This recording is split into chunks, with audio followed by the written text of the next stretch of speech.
출애굽기 33장 1절에서 6절까지 말씀을 교독하겠습니다. 하나님의 말씀입니다.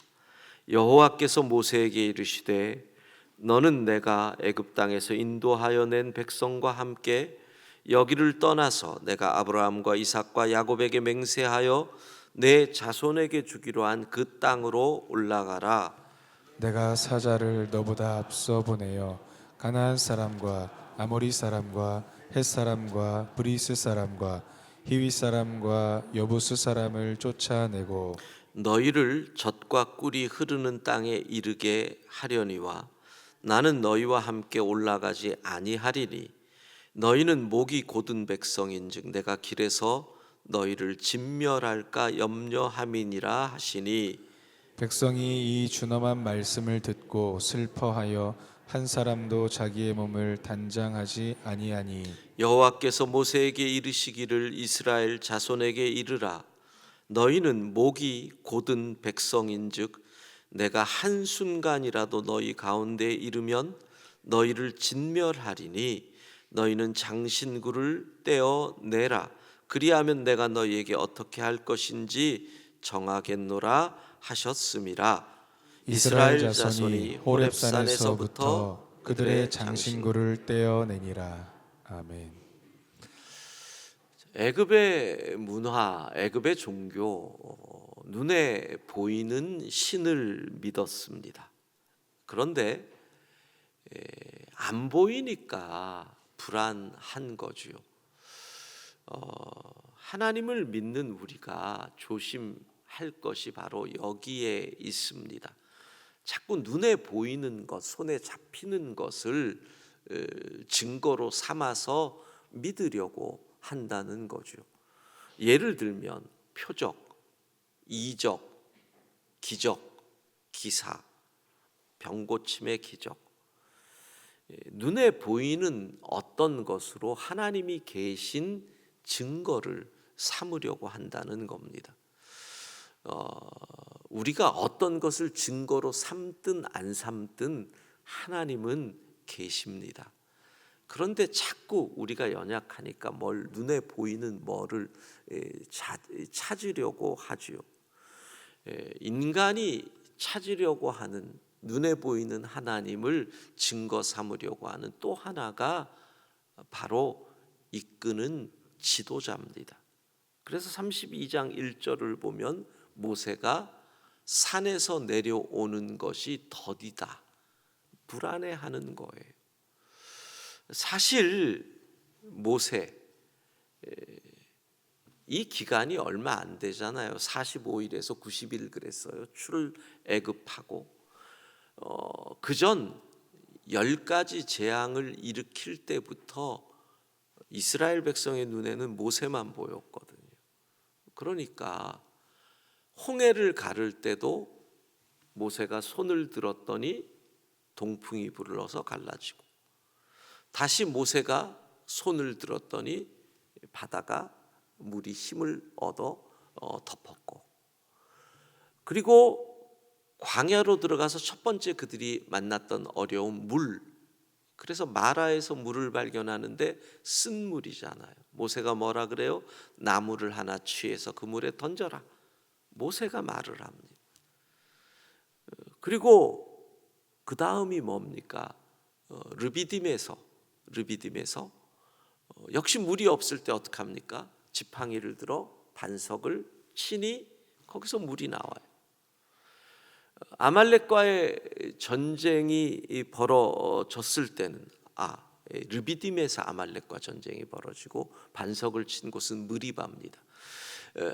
아말렉과의 전쟁 때도 모세가 손을 드니 이기고 손을 내리니 지고, 그러니까 자기들 눈에는 모세만 보이는 거예요. 물론 우리가 성경을 읽으면 압니다. 하나님께서 모세에게 손을 내밀어라. 홍해 앞에서 나무 하나를 물에 던져라. 반석을 들어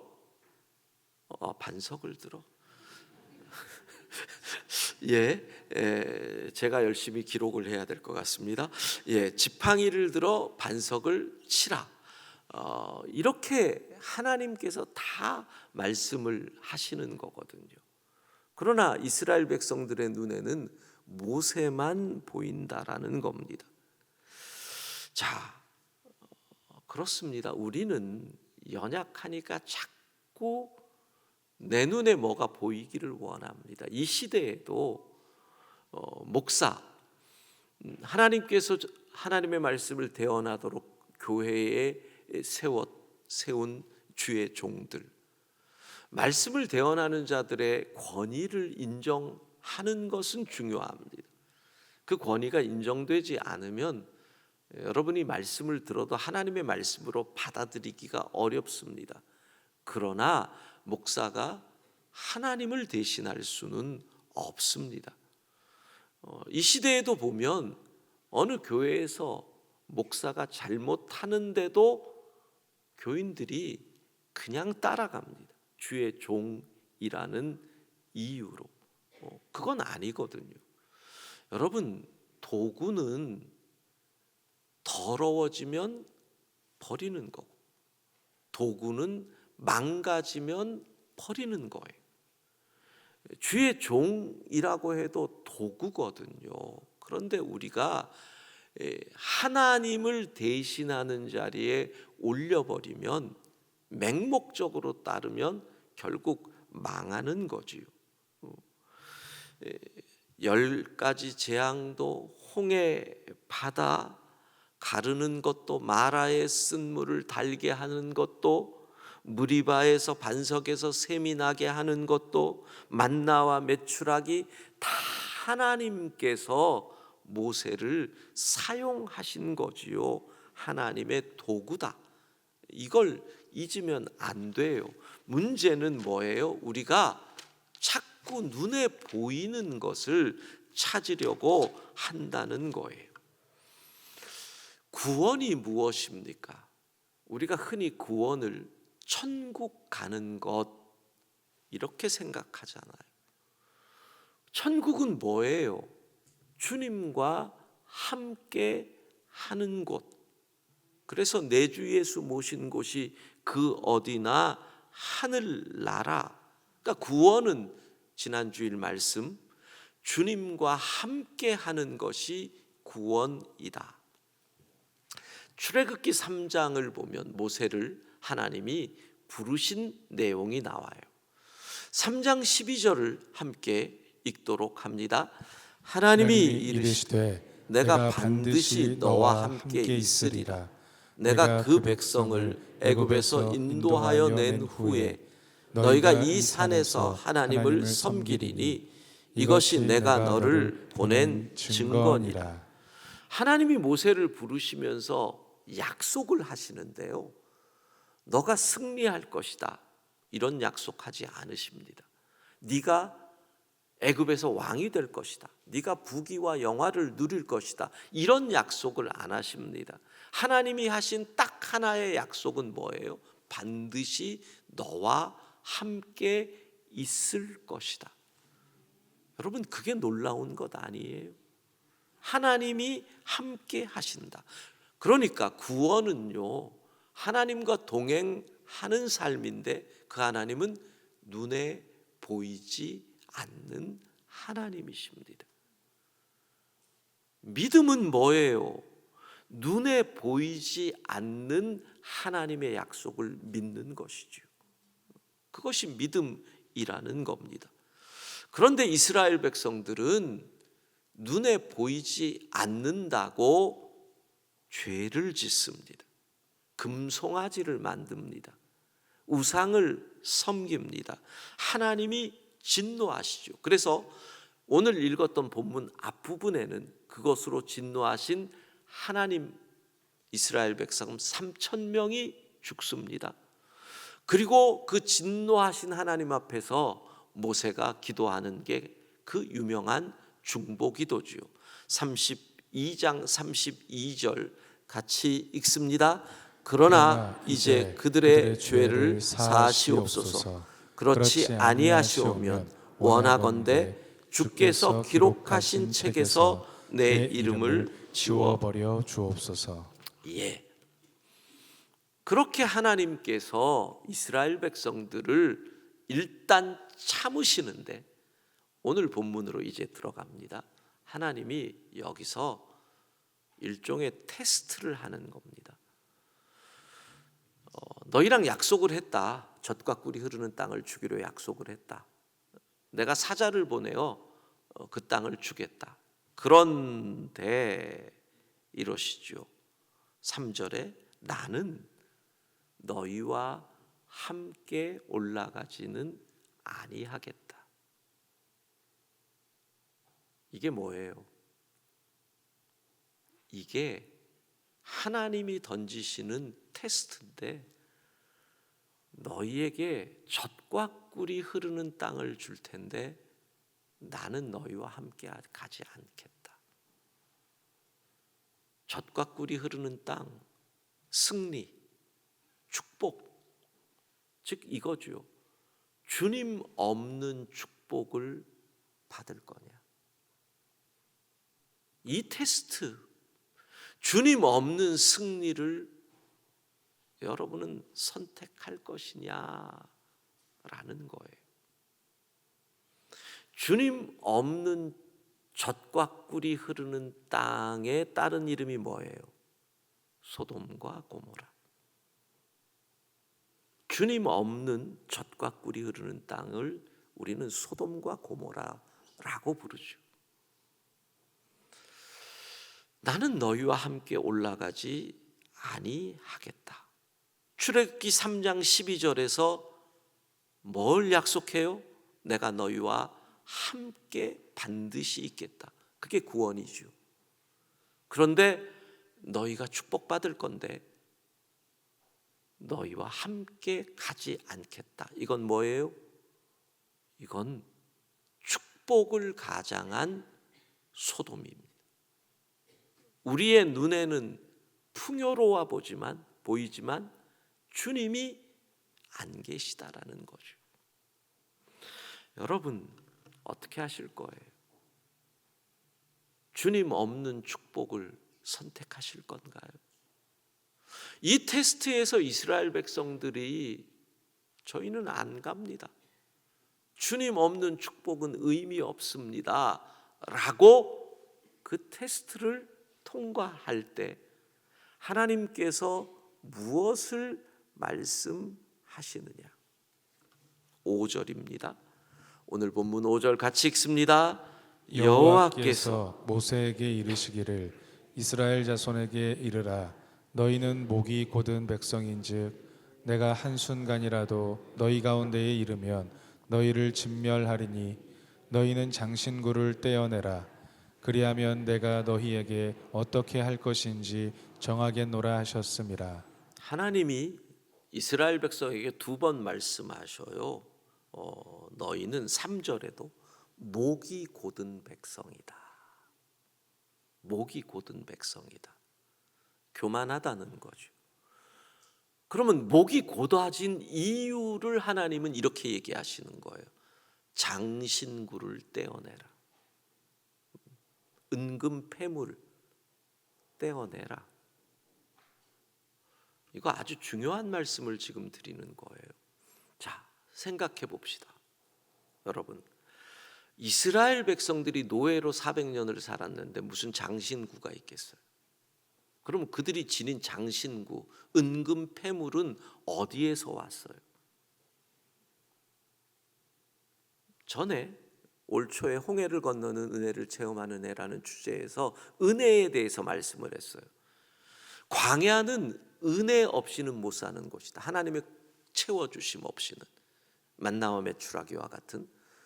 그래서 하나님은 평생 가짜 은혜, 노예라는 가짜 은혜에 속아 있는 이스라엘 백성들에게 은혜를 맛보기로 보여주셨다. 그게 뭐예요? 나올 때 애굽 사람에게 은혜를 받게 하셨어요. 출애굽기 12장 35절 36절 같이 읽습니다.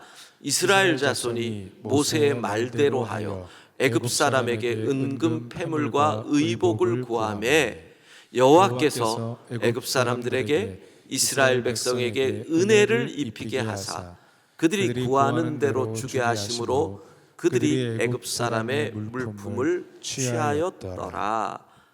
여러분, 그들이 장신구를 갖고 있어요. 은금 패물을. 근데 그게 그들을 교만하게 만들었다는 거예요. 조금 전 어제 말씀 기억해 보세요. 무엇으로 금송아지를 만들었어요? 그들의 장신구로. 그 장신구는 누가 준 거예요? 하나님이 은혜를 베푸셔서. 하나님이 은혜를 베푸셔서 내게 은금 패물을 줬는데 그 은금 패물로 어떻게 했다? 금송아지를 만들었어. 이 두려운 일. 사랑하는 여러분, 하나님이 베푸신 은혜가 하나님을 배신하는 교만이 됩니다. 그게 곧 주님 없는 축복이죠. 얼마나 많은 분들이 이렇게 얘기를 합니다. 특별히 제가 이민 생활을 할 때 보면 미국에 올 때 100불 들고 왔어요, 200불 들고 왔어요 하는 분들 많습니다. 10만 원, 20만 원 들고 와서 하나님이 은혜를 베푸셔서 이렇게 부를 이뤘습니다 라는 분 가운데 교만하지 않은 분을 본 적이 별로 없어요. 뭐가? 돈이 그분을 목이 곧게 만들어 버렸어요. 죽을 병에 걸렸습니다. 하나님 고쳐주세요. 그 병에서 나은 분 가운데 끝까지 겸손한 분 결코 찾기 쉽지 않습니다. 하나님이 베푸신 은혜가 목을 곧게 만들어 버립니다. 내가 어떻게 이 회사에서 전무가 되고 사장이 될 수 있습니까? 하나님의 은혜지요 라고 하는 분 중에서 사장으로 목이 곧지 않은 분 보기 어렵습니다. 여러분, 하나님이 복을 주셨는데, 하나님이 복을 주셨는데 그 장신구가 금송아지를 만드는 도구가 되어버려 하나님을 배반하게 했습니다. 근데 자기는 입으로 뭐라 그래요? 나는 여호와를 섬긴다. 금송아지의 여호와를 라는 이름 라벨을 붙여놓은 거예요. 그리고 나의 물질이 어디로 사용돼요? 금송아지를 만드는 데 사용돼요. 그러니까 나는 늘 뭐라 그래요? 은혜입니다, 은혜입니다 라고 얘기를 하는데 목이 곧은 백성인 거죠. 6절은 이스라엘 자손이 호렙산에서부터 그들의 장신구를 떼어냈다. 호렙산이 뭐예요? 성령이 임한 곳이잖아요. 호렙산이 뭐예요? 십계명, 말씀이 임한 곳이잖아요. 여러분, 말씀이 임하는 곳에, 성령이 임하는 곳에 내 목을 곧게 하는 교만이 녹아지고 사라지는 줄로 믿습니다. 오늘 잘 기억하십시오. 그렇습니다. 은혜, 주님이 베푸신 은혜를 나를 교만하게 만드는 도구가 되지 않도록, 목이 곧은 백성이 되지 않도록, 주님 없는 축복 따라가지 않도록 우리가 늘 눈에 보이지 않는 주님과 동행하는 구원받은 자의 삶을 살 수 있기를 소망합니다. 기도하겠습니다. 자비하신 하나님, 우리가 얼마나 큰 은혜를 받았는데 그 은혜가 도리어 우리의 목을 곧게 만들지 않았는지 성령 하나님, 거울 되셔서 우리 모습을, 우리의 실제 모습을 볼 수 있게 하옵소서. 주님 없는 축복을 사모하고 있는 것은 아닌지, 젖과 꿀이 흐르는 땅이라 하며 소돔과 고모라를 향해 나아가고 있는 것은 아닌지, 하나님 겸손히 주님과 동행하는 구원받은 자의 삶을 살게 하옵소서.